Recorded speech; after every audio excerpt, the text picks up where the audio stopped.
Me llamo Carmen, tengo 42 años y trabajo como enfermera en el Hospital General de la ciudad. Esta es la historia de cómo mi ex cuñada intentó destruir mi relación con mi hija, pero terminó revelando una verdad que nadie esperaba. Todo comenzó en un día aparentemente normal. Mi hija Luna acababa de cumplir 15 años, y habíamos organizado una pequeña celebración familiar en casa. Como siempre, invité a mi ex esposo Miguel y a su familia.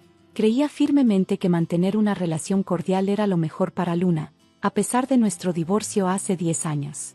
Mamá. Luna entró corriendo a la cocina mientras yo terminaba de decorar su pastel favorito. ¿Puedo invitar a la tía Sandra?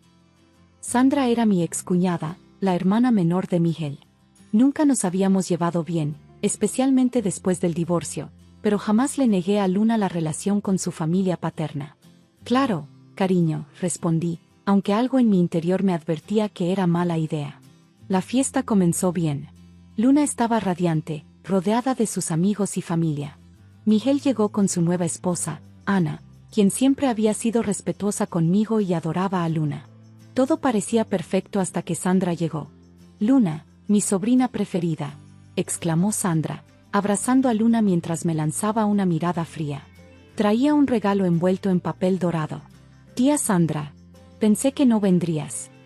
¿Cómo podría perderme este día tan especial?, respondió, con una sonrisa que no me gustó nada. Tengo algo muy importante que darte. Durante la siguiente hora, observé cómo Sandra seguía a Luna por toda la fiesta, susurrando cosas en su oído y lanzándome miradas extrañas. Mi instinto maternal me decía que algo no estaba bien. Llegó el momento de abrir los regalos.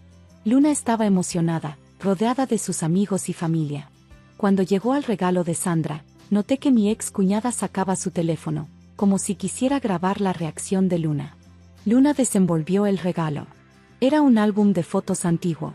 ¿Qué es esto, tía?, preguntó Luna, confundida. Ábrelo, cariño. Es tiempo de que sepas la verdad. Mi corazón se detuvo. Conocía ese álbum. Luna abrió el álbum y su rostro cambió instantáneamente. Dentro había fotos de una mujer joven que se parecía mucho a ella, sosteniendo a un bebé. No entiendo, murmuró Luna. Sandra se acercó, su voz dulcemente venenosa. Esa es tu verdadera madre, Luna. La mujer que te dio a luz. El silencio cayó sobre la habitación como una losa de cemento. Todos los invitados dejaron de hablar. Miguel se puso pálido. ¿Qué estás diciendo? Luna me miró, sus ojos llenos de confusión y dolor. ¿Mamá? Sandra continuó, saboreando cada palabra. Carmen no es tu madre biológica, Luna. Tu verdadera madre es mi prima Isabel. Carmen solo te adoptó cuando eras bebé. Esto no es cierto, grité, pero Luna ya estaba hojeando el álbum, lágrimas cayendo por sus mejillas. ¿Por qué nunca me lo dijiste?, susurró Luna, su voz quebrada. ¿Todo ha sido una mentira? Miguel finalmente reaccionó. Sandra, ¿qué diablos estás haciendo? Diciendo la verdad, respondió Sandra. Luna merece saber que su verdadera madre está viva y quiere conocerla. Isabel ha regresado y... Suficiente. Mi grito resonó en toda la casa. Con manos temblorosas, saqué mi teléfono y conecté un pendrive que siempre llevaba conmigo. Luna, mi amor, dije, tratando de mantener la calma. Hay algo que necesitas ver.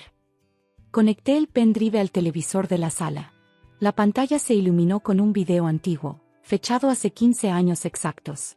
En el video, se podía ver una sala de hospital. Yo estaba en la cama, claramente exhausta pero sonriendo, sosteniendo a un bebé recién nacido. Miguel estaba a mi lado, llorando de felicidad. Es una niña, decía la voz del doctor en el video. Felicidades, Carmen. El video continuaba, mostrando los primeros momentos de Luna en este mundo. Mi primer contacto piel con ella. Sus primeros llantos. El momento en que la enfermera registró sus huellas plantares. Sandra se había quedado muda. Pero, las fotos. Balbuceó Luna, confundida. Esa mujer en las fotos, dije suavemente, es tu tía Isabel, la prima de Sandra. Ella nunca fue tu madre. Las fotos son de cuando te cuidó durante una semana mientras yo me recuperaba de una complicación postparto. Miguel se acercó a Luna. Tu madre dice la verdad, mi amor. Yo estuve ahí cuando naciste. Carmen es tu madre biológica. Pero Sandra dijo. Sandra ha estado mintiendo, interrumpió Ana, la esposa actual de Miguel, quien hasta ahora había permanecido en silencio. Y creo que es hora de que explique por qué. Todos nos giramos hacia Sandra, quien había palidecido visiblemente. Pero lo que nadie esperaba era lo que Ana estaba a punto de revelar. Ana dio un paso adelante, sosteniendo su propio teléfono. Antes de que continúes con más mentiras, Sandra, quizás deberías explicar esto. Mostró una serie de mensajes de texto. Sandra intentó arrebatarle el teléfono, pero Miguel la detuvo. ¿Qué es esto?, preguntó Luna, limpiándose las lágrimas. Mensajes entre tu tía Sandra e Isabel de hace 3 meses, respondió Ana. Los encontré por accidente cuando Sandra me pidió prestado mi teléfono para hacer una llamada. Miguel comenzó a leer los mensajes en voz alta. Sandra, todo está listo. Tengo las fotos antiguas donde sostenías a Luna. Carmen finalmente pagará por lo que me hizo. Isabel, no estoy segura de esto, Sandra. Luna es solo una niña. Sandra, me robó todo. Mi hermano, mi familia, incluso después del divorcio sigue controlándolo todo. Isabel, pero mentir sobre que soy su madre biológica. Sandra, solo haz lo que te digo. Ya depositó el dinero en tu cuenta, ¿no? El silencio que siguió fue ensordecedor. Luna se volvió hacia Sandra, sus ojos llenos de dolor y rabia. ¿Le pagaste a Isabel para que fingiera ser mi madre? Sandra comenzó a retroceder hacia la puerta. No, no es lo que parece.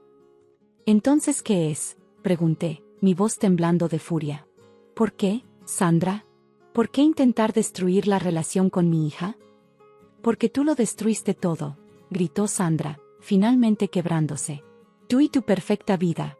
Tu perfecta familia. ¿De qué estás hablando? Antes de que llegaras, yo era todo para Miguel. Era su hermana pequeña, me cuidaba, me protegía. Pero entonces apareciste tú. Miguel sacudió la cabeza, incrédulo. Sandra, eras mi hermana. Sigues siéndolo. Pero tenía que hacer mi propia vida. No. Después de que te casaste con ella, todo cambió. Ya no tenías tiempo para mí.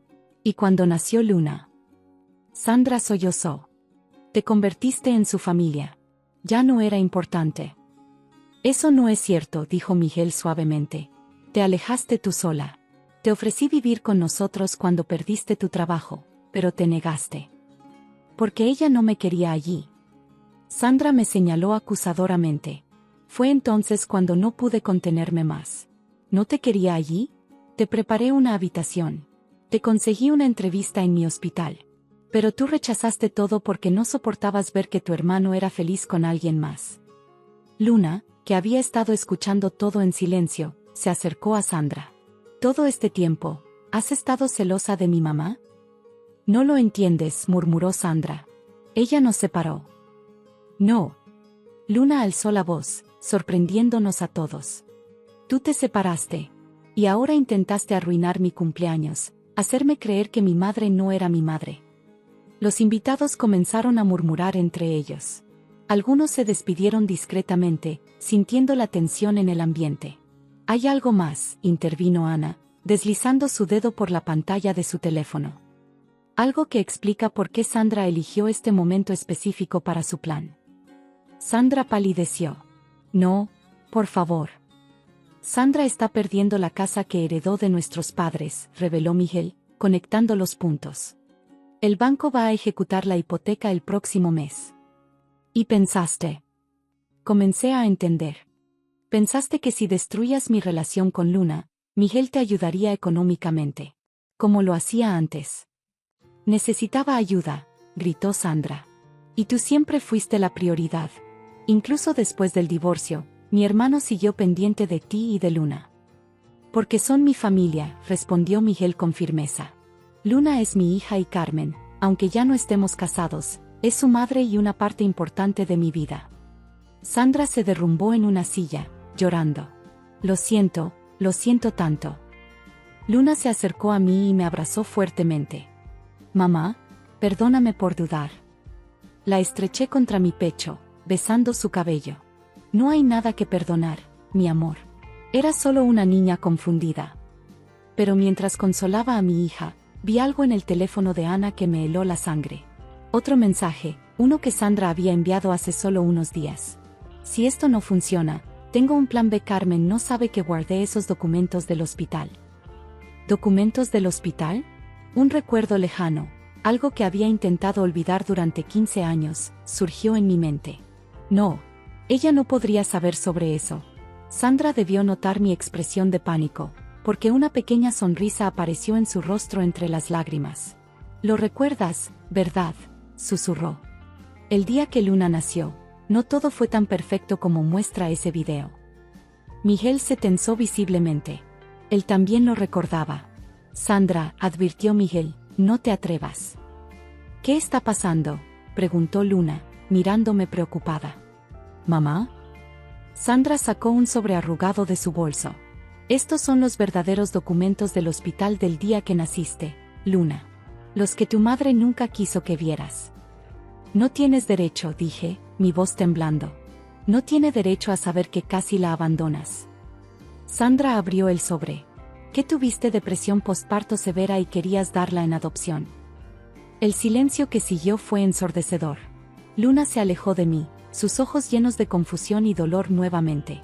«Es cierto», admití finalmente, lágrimas corriendo por mis mejillas.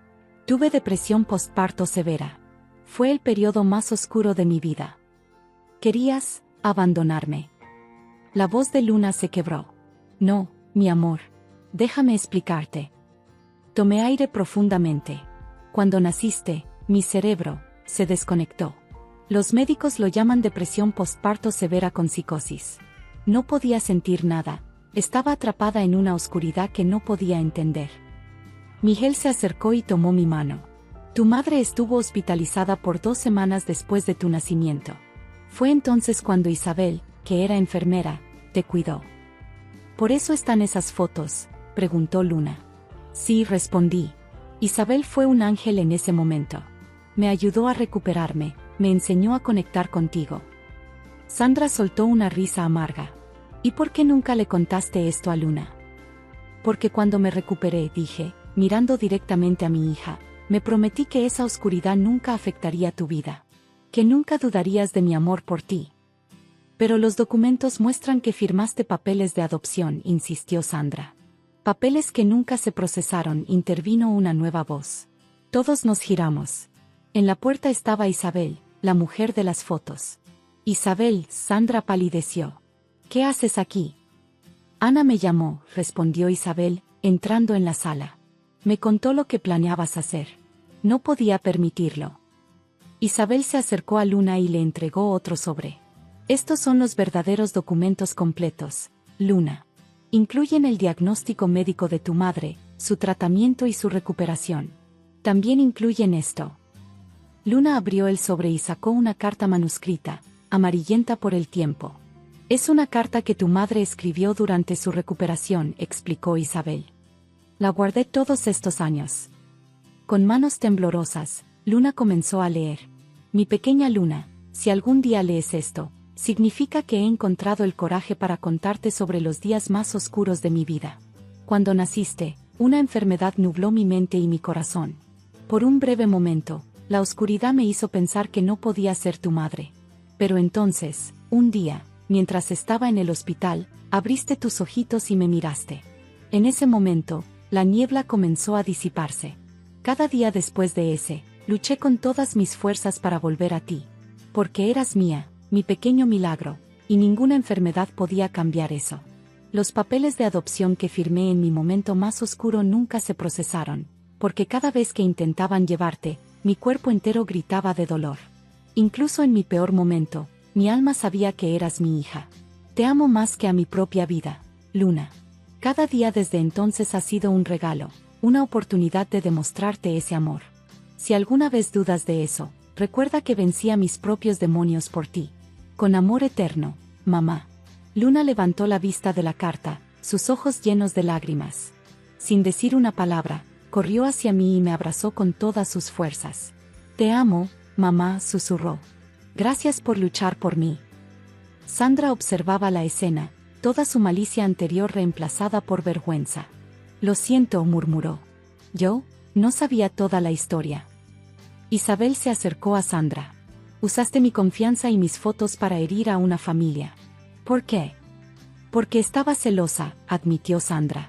Celosa de un amor tan fuerte que ni siquiera la enfermedad pudo romper. Miguel abrazó a Luna y a mí. Sandra, siempre serás mi hermana, pero necesitas ayuda. La misma clase de ayuda que Carmen recibió hace 15 años. Te ayudaremos, dije, sorprendiendo a todos. Pero necesitas prometernos que dejarás ir este resentimiento. Un mes después, Sandra comenzó terapia. Isabel y yo nos reunimos regularmente para hablar sobre aquellos días difíciles, y Luna comenzó a llamarla tía Isabel con cariño. La verdad, aunque dolorosa, nos había liberado a todos. Mi hija ahora conocía la profundidad de mi amor por ella, un amor que había vencido la oscuridad más profunda. Y cada noche, antes de dormir, Luna lee esa carta. No porque dude de mi amor, sino porque le recuerda que incluso en los momentos más oscuros, el amor verdadero de una madre nunca se rinde. Gracias por mirar. Suscríbete al canal si te gustó. Nos vemos en el próximo video. Me llamo Isabel Moreno, tengo 29 años, y hasta hace 3 meses era una simple enfermera en el Hospital General. Ahora soy la heredera de una fortuna que ni siquiera sabía que existía, y mi familia, bueno, ya no sé si puedo llamarlos familia. Todo comenzó cuando mi abuela Victoria enfermó. A diferencia del resto de la familia, que solo la visitaba en Navidad o cuando necesitaban algo, yo iba a verla 3 veces por semana. No lo hacía por obligación o por interés. La abuela Victoria era simplemente la única persona que siempre creyó en mí. Isabel, mi niña, me decía mientras le preparaba su té de manzanilla, tú eres diferente a los demás. Tienes un corazón puro. Yo solía reírme de sus comentarios. Abuela, solo soy una enfermera que hace su trabajo. No, mi amor.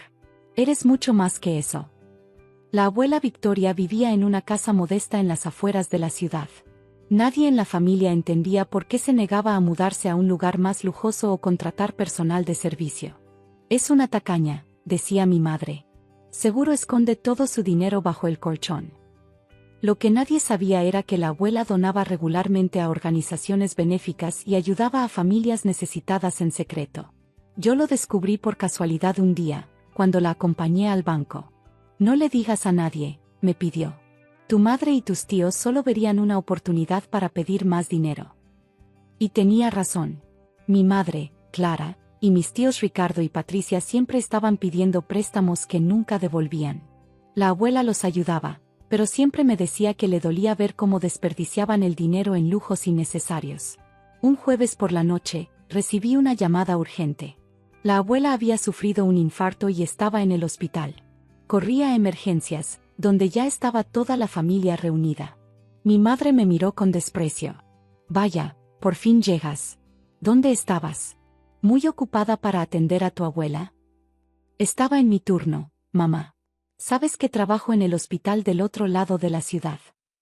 Siempre tienes excusas, intervino mi tía Patricia. Como cuando la abuela necesitaba que alguien la cuidara y tú, tenías que trabajar. Ignoré sus comentarios. Ya estaba acostumbrada a sus críticas constantes por haber elegido ser enfermera en lugar de buscar un buen marido como ellos querían.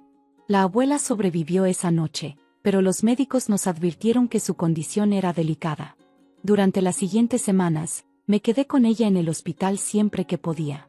Una tarde, mientras le acomodaba las almohadas, me tomó la mano. Isabel, susurró, necesito que me hagas un favor. Lo que sea, abuela.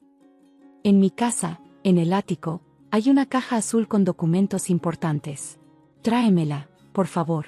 Y no dejes que nadie más la vea. Esa noche, después de mi turno, fui a su casa. Encontré la caja exactamente donde dijo que estaría. Dentro había papeles legales, escrituras, y un sobresellado con mi nombre.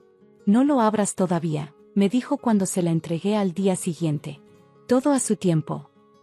2 días después, la abuela Victoria falleció mientras dormía. Estaba sosteniendo mi mano. El funeral fue un espectáculo de hipocresía. Familiares que apenas la visitaban lloraban desconsoladamente y compartían historias de momentos que nunca existieron. Era como una madre para mí, sollozaba mi tía Patricia, quien no la había visitado en 6 meses. Siempre nos dio los mejores consejos, añadía mi tío Ricardo, que solo la llamaba cuando necesitaba dinero. Una semana después del funeral, recibimos una llamada del abogado de la familia. Todos debíamos reunirnos en su oficina para la lectura del testamento. Por fin sabremos cuánto escondía la vieja, escuché murmurar a mi primo Marcos. El día de la lectura, la oficina del abogado estaba llena. Incluso aparecieron familiares que no veíamos en años. El abogado, el señor Ramírez, nos recibió con una expresión seria. Antes de comenzar, dijo, debo informarles que doña Victoria dejó instrucciones muy específicas sobre cómo debía realizarse esta reunión. Mi madre se enderezó en su silla. ¿Qué significa eso? Significa, respondió el abogado, que esto no será una lectura de testamento común. El abogado Ramírez encendió un proyector en la pared de su oficina. Doña Victoria dejó un video que debe ser reproducido antes de la lectura del testamento. La imagen de mi abuela apareció en la pantalla. Se veía cansada pero determinada, sentada en su sillón favorito. Si están viendo esto, significa que ya no estoy con ustedes, comenzó. Antes de que se lea mi testamento, quiero que entiendan por qué he tomado ciertas decisiones. Vi a mi madre tensarse en su asiento. Durante años, continuó la abuela, he observado cómo esta familia se ha transformado. El dinero se ha vuelto más importante que el amor, la ambición más valiosa que la bondad. Mi tío Ricardo se removió incómodo. Clara, mi abuela miró directamente a la cámara, como si estuviera hablando con mi madre. ¿Recuerdas cuando eras pequeña y decías que querías ser artista? Abandonaste ese sueño por casarte con un hombre rico que luego te abandonó. Desde entonces, solo has perseguido el dinero. Mi madre palideció. Ricardo, Patricia, continuó, cada vez que me visitaban era para pedirme dinero. Nunca preguntaron cómo me sentía realmente. Marcos, ni siquiera recordaste mi cumpleaños el año pasado, pero no dudaste en pedirme que te comprara un auto nuevo. El silencio en la oficina era sepulcral. Solo una persona en esta familia ha demostrado verdadero amor y compasión. Solo una persona me visitaba sin pedir nada a cambio, me escuchaba, se preocupaba por mí. Todos los ojos se volvieron hacia mí. Isabel, la voz de mi abuela se suavizó, mi querida nieta. Tú elegiste una profesión de servicio a pesar de las críticas. Trabajaste duro por tus propios medios. Me cuidaste no por obligación, sino por amor. Las lágrimas corrían por mis mejillas. Por eso, continuó, he tomado una decisión que sé que muchos no entenderán. El video terminó. El abogado Ramírez se aclaró la garganta y sacó un sobre. El testamento es bastante claro, comenzó. Doña Victoria deja toda su fortuna, propiedades y acciones a su nieta, Isabel Moreno. El caos estalló en la oficina. Esto es imposible, gritó mi madre, levantándose de su silla. Debe ser una broma. Nos ha estado manipulando, añadió mi tía Patricia. Seguro le llenó la cabeza a mamá de mentiras. El abogado levantó una mano. Hay más. La fortuna de doña Victoria es considerablemente mayor de lo que todos pensaban. Procedió a enumerar las propiedades, 3 edificios de apartamentos en el centro de la ciudad, acciones en varias empresas importantes, cuentas bancarias en el extranjero, y una colección de arte valorada en millones. Mi primo Marcos se puso verde. ¿Todo este tiempo viviendo en esa casa pequeña cuando tenía tanto dinero? Tu abuela, explicó el abogado, creía que la verdadera riqueza estaba en las acciones, no en las posesiones. Esto es un robo, gritó mi tío Ricardo. Impugnaremos el testamento. Pueden intentarlo, respondió el abogado, pero doña Victoria se aseguró de que todo fuera legalmente irrefutable. Además, sacó otro sobre. Hay cartas detallando cada préstamo que solicitaron y nunca devolvieron, cada manipulación, cada intento de aprovecharse de ella. Mi familia se quedó en silencio. Isabel, dijo el abogado, hay algo más que tu abuela quería que tuvieras. Me entregó el sobre que había encontrado en la caja azul. Con manos temblorosas, lo abrí. Dentro había una carta y una llave antigua. Querida Isabel, comencé a leer en voz alta. Si estás leyendo esto, significa que finalmente puedo compartir contigo mi secreto más importante. Mi madre se levantó abruptamente. No seguiré escuchando esto. Eres una manipuladora. Siempre fuiste su favorita porque la adulabas. Adularla, respondí, encontrando mi voz. Yo la amaba. La escuchaba. La cuidaba. ¿Cuándo fue la última vez que tú lo hiciste? Nos vamos, declaró mi madre. Esto no se quedará así. Te arrepentirás. Mientras mi familia salía furiosa de la oficina, continué leyendo la carta. Con cada palabra, mis ojos se abrían más. Señor Ramírez, dije cuando terminé, necesito que me lleve a un lugar. El abogado Ramírez me llevó a un banco en el centro de la ciudad. No cualquier banco, era uno de esos edificios antiguos con bóvedas privadas que parecían sacadas de una película. Tu abuela mantuvo esta bóveda por 50 años, explicó mientras bajábamos al sótano. Nadie más en la familia sabe de su existencia. La llave que encontré en el sobre pertenecía a la bóveda 342. Cuando la abrimos, encontramos algo sorprendente: docenas de cajas y álbumes de fotos, todos perfectamente organizados por fecha. Dijo el abogado, sacando un álbum, es el que tu abuela quería que vieras primero.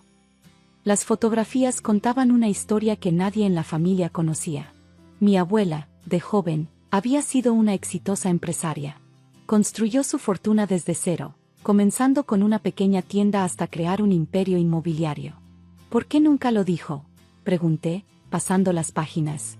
Tu abuela creía que el dinero mostraba la verdadera naturaleza de las personas, respondió Ramírez. Quería que sus hijos desarrollaran sus propios valores, sin depender de su riqueza. Pero había más.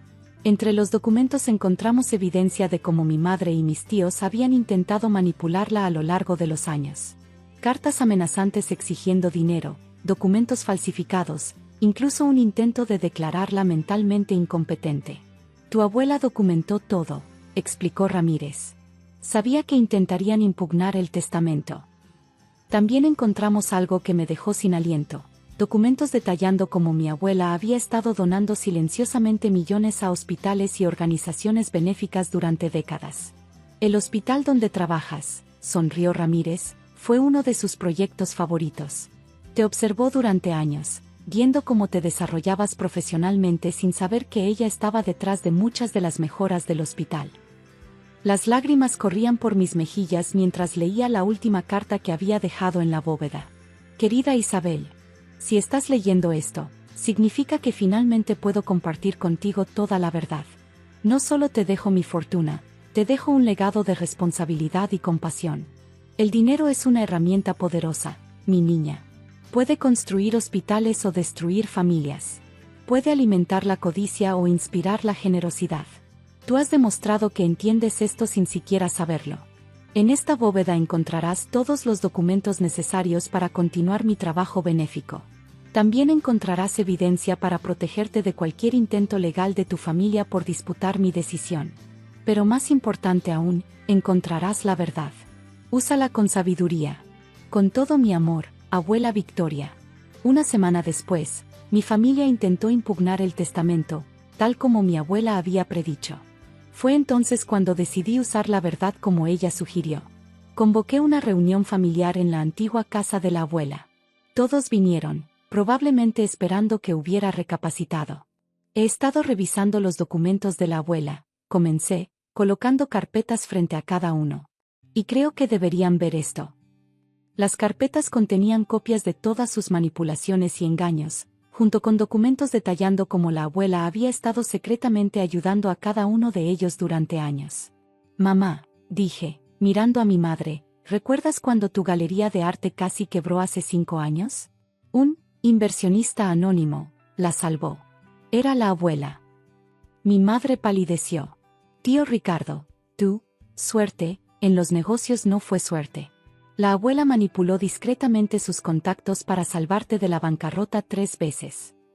Uno por uno, les mostré cómo la abuela los había estado protegiendo en secreto, mientras ellos solo pensaban en cómo conseguir más dinero de ella. Pueden intentar impugnar el testamento, concluí, pero toda esta información se hará pública. ¿Es eso lo que quieren? El silencio en la sala era ensordecedor. ¿Qué quieres de nosotros?, preguntó finalmente mi tía Patricia. Quiero que honren la memoria de la abuela, respondí. No con palabras vacías, sino con acciones. Por eso he decidido crear una fundación en su nombre. Les expliqué mi plan. La Fundación Victoria se dedicaría a continuar su trabajo benéfico, especialmente en el sector salud. Pueden elegir, dije. Pueden ser parte de este legado, o pueden seguir peleando y ver cómo toda la verdad sale a la luz. Uno a uno, comenzaron a asentir. Hoy, 3 meses después, la Fundación Victoria está cambiando vidas. Mi madre finalmente retomó su pasión por el arte y ahora dirige programas de arte terapia en hospitales. Mi tío Ricardo usa sus contactos empresariales para conseguir donaciones. Incluso mi primo Marcos está estudiando trabajo social. La casa modesta de la abuela es ahora la sede de la fundación. Su sillón favorito sigue en el mismo lugar, y a veces, cuando estoy sola allí, casi puedo escucharla decir: «¿Ves, mi niña? El dinero no es bueno ni malo. Es como un espejo que refleja lo que llevamos dentro». Y tenía razón. Como siempre. Me llamo Elena, tengo 28 años y trabajo como gerente de proyectos en una empresa de construcción. Mi historia con mi hermana Sofía siempre ha sido complicada, pero todo explotó el día de su boda. ¿En serio vas a usar eso?, fue lo primero que me dijo Sofía cuando llegué a la iglesia. Miró mi vestido azul marino con desprecio, el mismo que había gastado medio mes de salario en comprar. Es un vestido perfectamente apropiado para una boda, respondí, intentando mantener la calma. Como sea, rodó los ojos. Solo asegúrate de no avergonzarnos frente a los invitados importantes. El CEO de la empresa de Daniel estará aquí. Daniel, su futuro esposo, era el vicepresidente de una importante multinacional. Se habían conocido hace apenas 8 meses, y Sofía no perdía oportunidad de presumir su ascenso social. Lo que nadie sabía era que yo conocía el secreto que Sofía había estado ocultando desesperadamente, especialmente a Daniel y su familia. La ceremonia transcurrió sin incidentes, pero durante la recepción, comenzó el verdadero drama. Me asignaron una mesa en la esquina más alejada del salón, junto al personal de servicio. Lo siento, Elena, sonrió Sofía falsamente cuando me quejé, pero necesitábamos la mesa principal para los invitados con títulos universitarios. Ya sabes, gente educada. Varios invitados rieron disimuladamente. Daniel parecía incómodo pero no dijo nada. Sofía, sabes perfectamente que tengo una maestría en ingeniería, respondí. Oh, de esa universidad en línea, se burló. Por favor, Elena. No es lo mismo que mi título de Harvard. Mi sangre hervía. Porque ahí estaba la mentira más grande de todas. Sofía nunca había ido a Harvard. Ni siquiera había terminado la preparatoria. Mientras me dirigía a mi mesa asignada, escuché a Sofía presumir con los invitados sobre sus años en Harvard, y cómo eso la había preparado para su nuevo rol como esposa de un ejecutivo. Mi teléfono vibró. Era un mensaje de María, mi antigua compañera de trabajo. Elena, ¿es cierto que tu hermana estudió en Harvard? Acabo de ver sus publicaciones en LinkedIn y algo no cuadra. Otro mensaje llegó, esta vez de un número desconocido. Señorita Elena, soy Thomas Wright, investigador privado. Necesito hablar con usted urgentemente sobre su hermana Sofía. Es relacionado con una investigación de fraude corporativo. Mientras leía los mensajes, una voz profunda me sobresaltó. ¿Puedo sentarme? Levanté la mirada para encontrarme con Richard Thompson, el CEO de la empresa de Daniel. El hombre que Sofía tanto quería impresionar estaba parado junto a mi mesa de servicio. Por supuesto, respondí, guardando mi teléfono. Interesante elección de mesa para la hermana de la novia, comentó, observando el salón. Mi hermana tiene ideas muy claras sobre el estatus social, respondí diplomáticamente. Asintió Richard. ¿Y qué opina usted sobre su nuevo puesto como directora de recursos humanos en nuestra empresa? Me congelé. Disculpe. Su hermana comenzará la próxima semana. Daniel la recomendó personalmente, impresionado por su experiencia en Harvard y su previo trabajo en consultoría internacional. Mi mente daba vueltas. Sofía no solo había mentido sobre su educación, ahora había conseguido un puesto ejecutivo basado en esas mentiras. Señor Thompson, comencé, hay algo que necesita saber. Señor Thompson, dudé por un momento, pero el destino pareció tomar la decisión por mí cuando mi teléfono volvió a vibrar. Era un correo del investigador privado, esta vez con archivos adjuntos. Documentos escaneados, formularios de solicitud de empleo falsificados, y algo que hizo que mi sangre se helara, una orden de arresto pendiente en otro estado bajo el nombre de Sara Martínez, con una foto que era claramente Sofía. ¿Todo bien?, preguntó Thompson, notando mi expresión. En realidad, no, respondí. ¿Podríamos hablar en privado? Nos dirigimos a una terraza vacía. Mientras caminábamos, vi a Sofía observándonos con una mezcla de sorpresa y pánico. Señor Thompson, lo que voy a mostrarle es difícil, pero necesario, comencé, mostrándole los documentos en mi teléfono. Mi hermana no solo mintió sobre Harvard. Ella, ni siquiera terminó la preparatoria. Thompson revisó los documentos en silencio. Su rostro se mantuvo neutral, pero sus ojos se estrecharon. Esto es perturbador, dijo finalmente. Pero hay más, ¿verdad? Le mostré la orden de arresto. Aparentemente, hace 3 años, bajo otro nombre, estafó a una empresa en Florida por $500,000. Usó documentos falsos para obtener un puesto de gerente financiero y desvió fondos antes de desaparecer. ¿Daniel sabe algo de esto? No creo. Sofía lo conoció hace apenas 8 meses, justo después de llegar a esta ciudad, completó Thompson. Elena, ¿sabe por qué me senté en su mesa? Negué con la cabeza. Porque algo en el currículum de su hermana me pareció familiar. Demasiado familiar. Hace 6 meses, una mujer con credenciales casi idénticas intentó obtener un puesto en nuestra sucursal de Chicago. Cuando pedimos verificación de referencias, desapareció. En ese momento, las puertas de la terraza se abrieron. Era Sofía. Elena, ¿qué crees que estás haciendo? Lo correcto, respondí. Por una vez en mi vida, estoy deteniendo tus mentiras antes de que lastimes a más personas. ¿Mentiras? Sofía rió nerviosamente, mirando a Thompson. Mi hermana siempre ha estado celosa de mi éxito. No puede soportar que yo haya llegado más lejos que ella. ¿Cómo Sara Martínez llegó lejos en Florida?, pregunté. El color abandonó su rostro. O tal vez deberíamos hablar de Sandra Peterson en Chicago, añadió Thompson. Sofía dio un paso atrás, pero se topó con Daniel, que había estado escuchando todo desde la puerta. ¿De qué están hablando?, preguntó, su voz temblando. Daniel, cariño, puedo explicarlo. ¿Explicar qué? La voz de Daniel era fría. Que toda nuestra relación ha sido una mentira. Thompson sacó su teléfono. La policía está en camino. Tenemos suficiente evidencia para... No terminó la frase. Sofía empujó a Daniel y salió corriendo. «Deténganla», gritó Thompson. Pero nadie necesitó hacerlo. Porque en ese momento, algo completamente inesperado sucedió. Sofía corrió directamente hacia los oficiales de policía que acababan de llegar a la recepción. «Timing perfecto», sonrió Thompson. «Les avisé hace 1 hora, cuando confirmé sus sospechas». El salón de bodas se convirtió en un caos.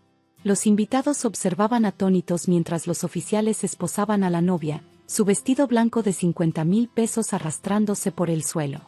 «No pueden hacerme esto», gritaba Sofía. «Daniel, diles. Diles quién soy». Daniel se acercó lentamente. «Ese es el problema, Sofía. No sé quién eres». «Señorita Martínez», dijo uno de los oficiales, «o señorita Peterson, o cualquiera que sea su verdadero nombre, tiene derecho a guardar silencio». Mientras leían sus derechos, mis padres finalmente intervinieron. «Elena», mi madre gritó. «¿Cómo pudiste hacerle esto a tu hermana?» ¿Hacerle qué, mamá? ¿Evitar que estafe a otra empresa? ¿Que arruiné más vidas? Tu hermana solo estaba tratando de mejorar su vida, defendió mi padre. Thompson se aclaró la garganta.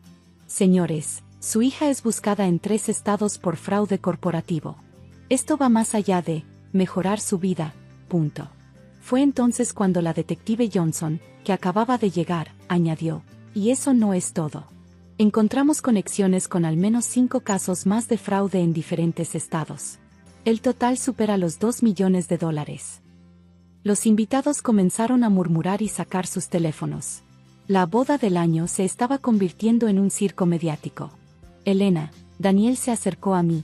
¿Por qué no me lo dijiste antes? Lo intenté, respondí. Te envié 3 correos anónimos con advertencias. Pero Sofía convenció a todos de que era yo siendo celosa. Daniel asintió lentamente. Los correos, debí haberlos tomado en serio. Thompson puso una mano en mi hombro. Elena, sé que esto no es fácil, pero hizo lo correcto. De hecho, me gustaría hablar con usted sobre una posición en nuestra empresa. Necesitamos personas con su integridad. Mientras la policía se llevaba a Sofía, ella gritó una última vez, los odio a todos. Especialmente a ti, Elena. Siempre arruinas todo.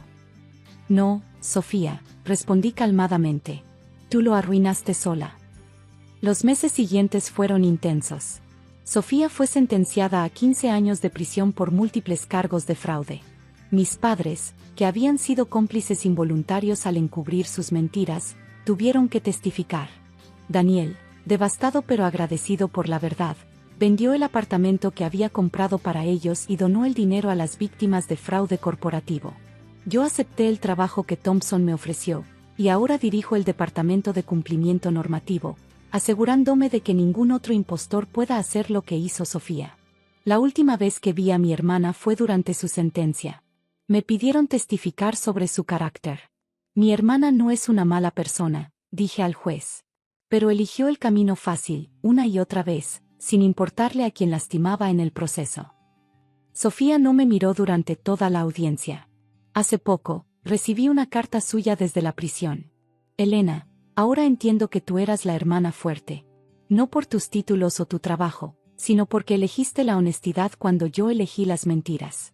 Algún día, espero poder ganarme tu perdón. La carta está en mi escritorio, junto a mi nueva placa de directora de cumplimiento normativo.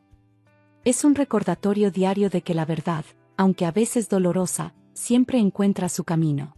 Y para aquellos que me preguntan si fue difícil exponer a mi propia hermana, les respondo, a veces, el amor verdadero significa impedir que alguien siga lastimándose a sí mismo y a los demás.